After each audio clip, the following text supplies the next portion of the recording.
Then, if the arts and letters implicitly organized society, then whoever controlled the artistic and literary production could therefore control a lot more than what was on the page or the easel. Indeed, Dubos considered great artists and writers to be as useful as the warriors who won military battles for their princes, because they could spread the feelings of religion or politics that provided the undergirding for social behavior. However, as Dubos laid it out in his Critical Reflections on Poetry and Painting, published 1719, the world of arts and letters was not to be merely dictated by the will of a monarch, no matter how powerful he was. Despite the effects of patronage, works of art and literature do not develop out of a vacuum, but in the context of their day. The contemporary audience had to necessarily be taken into consideration, especially at the turn of the century, since the printing press had greatly increased the availability of reading material, and subsequently the body of potential critics of any given work had known a veritable explosion. By the early 18th century, public judgment was no longer under the control of the king or his ministers. This might have been the first feeling of trolling. Dubos, given his career as a diplomat, which at this time basically meant propagandist, was interested in understanding this new public taste.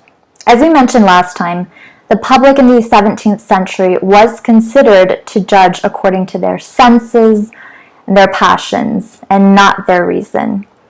They were thus untrustworthy arbiters, given the volatility of their senses. Not so, contended Dubos. Dubos was Lockean, meaning he followed John Locke's view that all knowledge comes first and foremost from experience, and not, as Descartes had maintained, innate ideas. While the professional critics judged works of art and literature based on their adherence to a specific set of criteria set down by Aristotle over 1,000 years before, without reference to their experience of the work, the public only judged works based on their senses. Their experience was all they had to go on. Dubos flipped the script for aesthetic judgments, stating that only by listening to the senses can we make reliable judgments, and that anyone who started with general principles to deduce the value of a work was very likely to fall into error. Dubos essentially democratized the judging function. In a letter to Bayle, he wrote, quote, "Often a reflective, private individual has ideas that escape the penetration and notice of ministers." End quote. We can think way ahead here to Beaumarchais' revolutionary Figaro play, which was 1778 to 84. And I'd like just to make a side note here. Dubos' idea of the public was not completely inclusive, as our own might be today. He was really talking about what he would term a public instruit, or an instructed public, those who had received at least some level of education or had developed a comparative taste through their ability to read and or to travel. However, it was still progress. Dubos' idea of the public was elitist, but it was not exclusive as a rule. Anyone could gain access to it if they equipped themselves with the contemplative capacities. Moreover, he considered this group to be on the rise and sincerely hoped that the printing press would soon allow everyone the possibility of reading the great works of literature. Of course, Dubos did not mean that the public voice was infallible.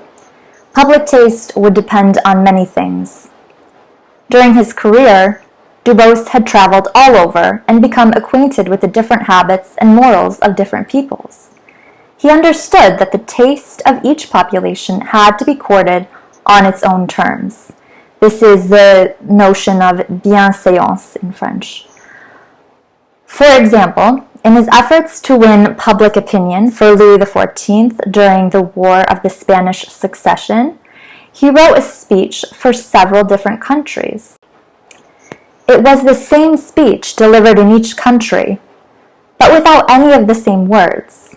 In France, His speech was a paragon of succinct eloquence. In England, he never strayed from the idea of political economy.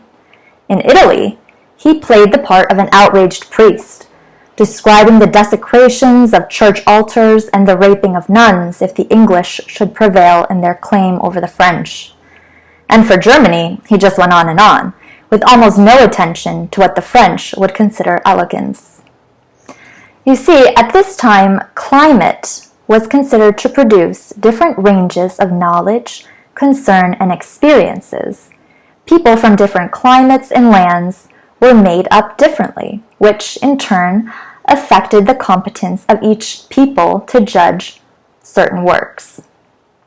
The notion of climate affecting the humors of people goes back actually to ancient Greece with Hippocrates and was much more fully developed in the 16th century in Spain with the very interesting work of Juan Huarte de San Juan, where he tried to draw a link between physiology and what we would now call psychology. He believed that elements like heat and moisture in the individual would have major effects on their temperament and intellect. So, for example, he thought young people's minds were very moist, which gave them a wonderful memory, but it was dryness that gave understanding. So the older a person gets, the drier their brain gets, the more understanding they have, but less memory. Dubos understood that there was no perfectly objective point of view. Each judging individual brought with him or her their own personal disposition that would inflect their perception of the work. By getting back to art, did that mean that all judgment was relative? Not at all. Rather, a judgment of a work as beautiful would be considered a valid judgment of beauty if that work could be demonstrated to have been considered beautiful by many different populations and different kinds of populations over many different periods.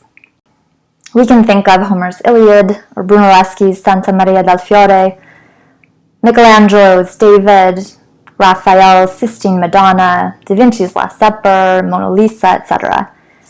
Dubos is gesturing here to the idea of a universal taste.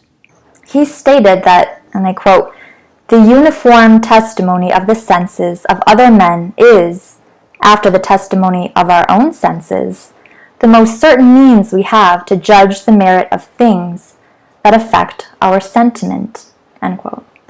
So it wasn't the idea of merely copying the old masters that would produce beauty in Dubos's estimation, but rather the contemplation of their works in addition to the contemplation of one's own contemporary notion of beauty, figuring out the common thread that linked these two otherwise very disparate forms and moments of beauty that would lead one toward the idea of the universal taste. It was a system of aggregation, yes, but one that also necessitated a discerning eye. And this judgment was theoretically accessible to everyone due to the expansion of literacy and printed works. This was therefore a far cry from the previous century, during which the great statesman Richelieu opposed the education of the masses, stating, quote, "Just as a body that had eyes in all its parts would be monstrous, so would a state be the same if all subjects were knowledgeable.